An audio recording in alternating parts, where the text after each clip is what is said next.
গাছের মধ্যে লটকন। আমরা এখন লটকন গাছের উপরে আছি। গাছ থেকে লটকন পেড়ে খাবার মজাই আলাদা। এই দেখতে পাচ্ছেন গাছের দৃশ্য। আমরা দেখতে পাচ্ছি গাছের মধ্যে একজন লোক লটকন পাড়তেছে। ওনার সাথে আমরা একটু কথা বলবো। দেখতে পাচ্ছেন একজন লোক গাছে বসা লটকন পাড়তেছে। উনি লটকন পেড়ে ব্যাগে জমা করতেছেন।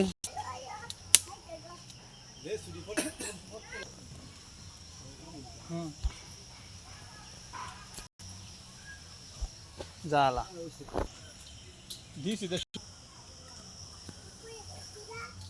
আচ্ছা ভাইজান, আপনি যেখান থেকে লটকন ছিটতেছেন, এই লটকন গাছ কি আপনার নাকি চুরি করতেছেন? কোনটা? আমার নিজস্ব গাছ। নিজস্ব গাছ। আপনার নিজের গাছ না? এগুলি ছিঁড়ে কি করবেন? নিজে খাবো। বাজারে বিক্রি করবেন নাকি? এই সবগুলো খাইতে পারবেন? জি ইনশাআল্লাহ, আত্মীয় স্বজন আছে। ও মাশাআল্লাহ, অনেক লটকন হয়েছে। তো বাকি লটকন কত বিক্রি করছিলেন গাছের? 8,500।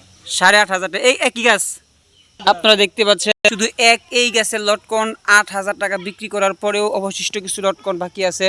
আপনারা যার যার সম্ভব বাড়ির পাশে এরকম লটকন গাছ লাগাইবেন।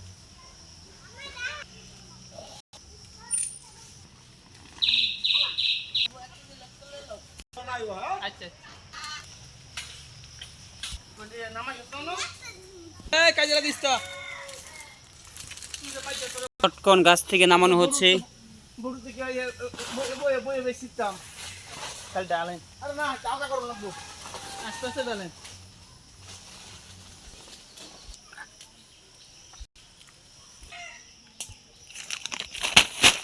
দেখতে পাচ্ছেন লটকনের ভিতরের অংশ, 4টি কোষ রয়েছে এখানে।